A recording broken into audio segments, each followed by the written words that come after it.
Cookielol, what the fuck is this? Okay, crazy news, everybody. Cookielol has just been exposed, and I want to do a quick video documenting everything I can here. It's a 90-page document revealing some crazy, horrendous behavior from Cookielol. He has apologized and he has responded. So I'm just going to cover this document here, the allegations in it, some of the proof. Obviously, some of the stuff is proven, some of the stuff is not proven, and I'm just going to go through it real quickly, show some of the messages and other things, Cookielol's response, and I'm going to get into some memes and also Nice's response at some point, because I think that Nice's response is really hypocritical and it's kind of telling. But first off, let's get into the first and most talked about portion of this cancellation, and that's Cookielol's inappropriate behavior towards minors. And I would say just in general, it's inappropriate to any woman to talk this way. Okay, so trigger warning, it says here this contains a lot of bad stuff, so be warned if you don't already know about Cookielol's exposure. So it's flirting with minors, okay? This is the first and main thing you'll hear people talk about on Twitter, YouTube, and this is the main part that he was exposed for. This is someone that just talked about being 16. They said, but I'm not even 18 right here, okay? At the beginning of this conversation, pretty much, and they say they're 16 right here. So let's see what he continues to say here. He says some really weird stuff. He just starts saying some weird stuff, talking about how he's in the BDSM community. He says, the law of justice would anal me harder than I anal my slaves. So you can tell he knows that what he's doing is wrong, and that he's just being a weird person in general, okay? This is just not appropriate things to say to anyone, and it just makes him look like a bad example for the league community. Talking to minors is just a bad thing in general, but when you add on this weird stuff, it just makes him look like such a creep too, and it makes every league player look like a creep. And it's just not okay for Cookielol to be abusing his power as a content creator like this with children. And be aware that this person is above the age of consent in Sweden, because that is 15. And at this time, Cookielol was only 20, so it was 16 to 20, so it was almost 4-year age gap at that time.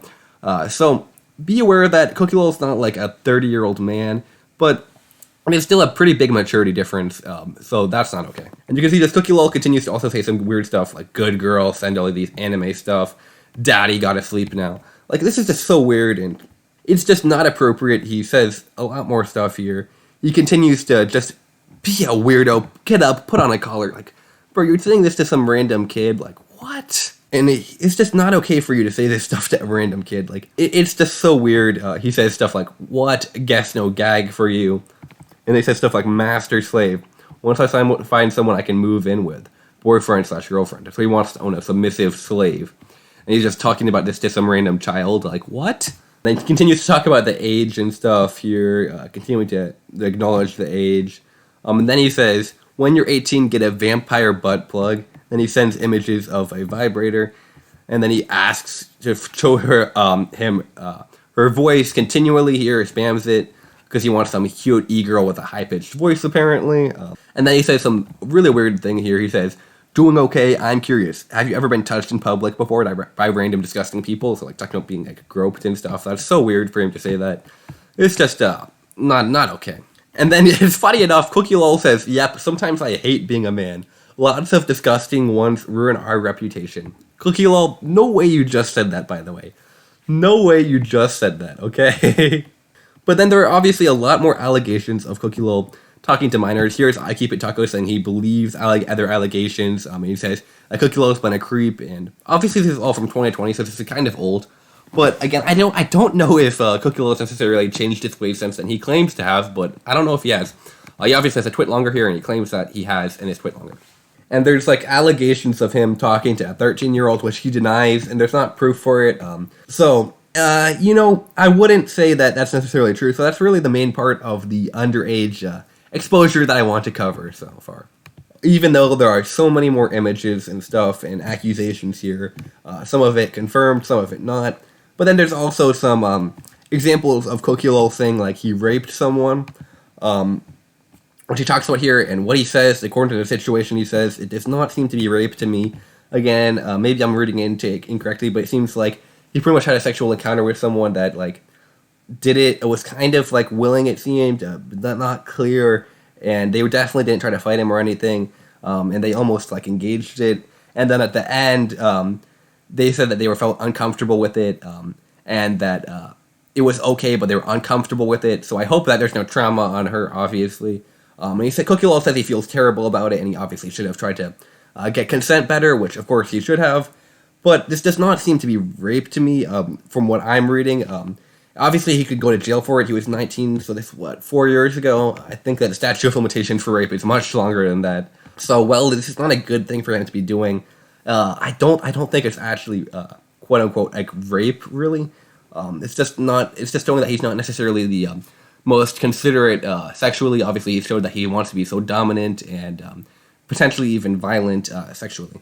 But yeah, that's really the end of the sexual portion here, but there's still a lot more stuff I want to get into. So obviously a creep, talking to minors, and just not being a good person in general.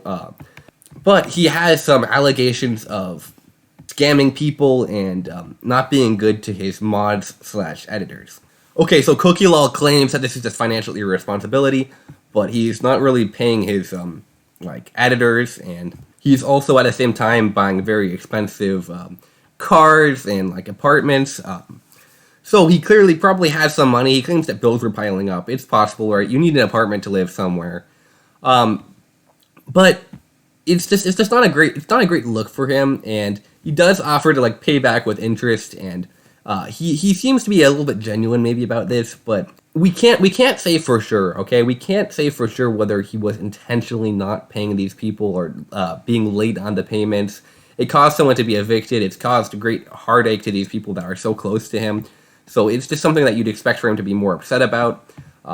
And he just claims it's from the bills piling up and he's being financially irresponsible. So it's probably just that, but it could also be willing. I don't know why he'd willingly do this when he still is going to be paying them later on. It's just not a good look for him, though, and it just shows that he's not as considerate or as financially responsible as he should be to these people that are really helping him and care so much about him. And then there's also examples of him trying to scam sponsors by botting his URL link that he gets paid based off how many people visit and download the game. Same thing with other companies. He tries to scam them apparently too. And then there's unfulfilled promises to communities with sub rewards and other things. So that's just more of him scamming people and being a financially just not the best person. And maybe some of the times you could argue it's just not him delivering on promises that he would deliver on if he could. But that's not clear, okay? And it's just not a good look for him, okay?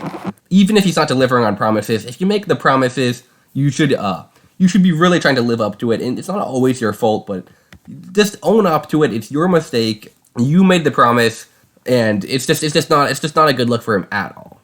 And then there's some allegations of him being disrespectful and just not being kind to his mods, other people in the community. I Keep It Taco, a bunch of other people. So that's really gonna end it off here. But he's just not being nice to other people, and he's been scamming people a lot. So while you may see on Twitter only about the allegations of him, or not allegations, it's really proven now, right? But of him talking to minors, there's also a lot of other stuff here. He is scamming people, he is scamming companies, he is disrespecting people, and just not being a very good human being in general. Okay, and when you look at his most recent video here, it has only 673 likes, and some of these comments are actually ratioing him. But you can see here, this is a general league community response, and it's not good. They are hating him for what he has done, rightfully so. You can see here, this person said, "Are there any general tips you could give for last-hitting minors?" So you can see that this is obviously a joke about him and him flirting with minors, and people saying, "Build Pat for Eddie and Zoe" the entire video. Not even Jaxie, you can see if you're now obviously joking about Jack's mains being pedophiles. Jack's evasion. Jack's off-stream grind. More Jack's ability stuff, Zoe and Annie. It's just a lot of funny stuff. 2023, rank 1 pedophile. And it's good that the league community is holding him responsible for this, and they made him apologize. Maybe they need to make him apologize for more stuff. He's apologized for most of this stuff. There's some stuff that are still missing here, such as him apologizing for scamming the companies, although it's just companies, it's not people at the end of the day. When you look on Twitter, there are so many different memes about Cookielol, about these butt plugs and stuff, about him and Annie. This is obviously a joke. It's just funny stuff here. I think that it's just a great thing for you to do if you want to look at some Cookielol memes and have some lighthearted stuff to laugh at after you read this disgusting stuff. And it's just going to be a good thing for you to laugh at because, again, what he did is not great. even if it's above the age of consent in Sweden. So it's technically legal. It's not great morally, and we don't know what he did beyond what's been exposed, okay? Considering how he's acting, there's probably stuff beyond what's been exposed. But what I wanted to end this video on, because this is like a largely niche-dedicated channel, is on Niche's response to the situation. So Cookielol has called out Niche numerous times, okay? And rightfully so. Again, I think that calling out Niche is a great thing to do, even if Cookielol has done some unideal things. But Niche goes on a tirade on Twitter and on Facebook, just continually talking about this guy, trying to discredit him, insulting him, saying, I hope the victims are all right, but then in the very next tweet, trying to advertise some coach that he makes money off of, because Niche takes a commission on all of his coaches. So he's trying to make money off of the situation, and right after he says, I hope the victims are all right, and then he continues to say, it was a dark day for the LOL coaching space. Here's some positivity. Obviously trying to gain likes and financial gain off of the Cookielol situation. But what I found really interesting here is that Niche gives Cookielol advice on what to do if he wants to come back to the LOL space. And again, this is not all bad stuff. Some of the demands here is weird. Saying VTube only, don't show your face is a weird demand in my opinion. But what I find really disgusting here is that Niche has never even admitted to faking his challenger after it has been proven beyond any doubt. So Niche has been proven to scam people through false advertising. He's done a lot of other horrible stuff, said some horrible stuff, but he still has not even apologized or acknowledged most of it. He has apologized to some of the stuff, but never to the largest issue, which is him faking challenger. So for him to make these demands, sure, you can argue they're good demands for him to do if he wants to come back, because again, people can change. This was old stuff from Cookielol. He claims he hasn't done it recently. Maybe he could come back eventually. But Niche, you haven't even apologized or recognized anything you've done, so I think it's really hypocritical for you to demand this stuff from someone else after you haven't done it yourself. And then he continues to say more stuff about Cookielol, saying it's not a joke, and he's serious about this, and he's saying that the Cookielol stuff is very serious, and that Cookielol is a bad person in general. So yeah, I really wanted to end it on this Niche note here, and the memes, kind of ended on a little bit more of a lighthearted note than some of the darker stuff in this video. But again, let me know about what you think about the situation, about Cookielol, about what he's done. Is it that bad? Maybe it's because it's above the legal age of consent, you think it's not that bad. I think it's still pretty bad, as does most of the league community, clearly. But I just want to know your thoughts, okay? I want to know what you all think in my community here. And maybe if you're new here, also what you thought of it, what you think of Niche, what you think of any of it in general, and I'll see you all in the next video.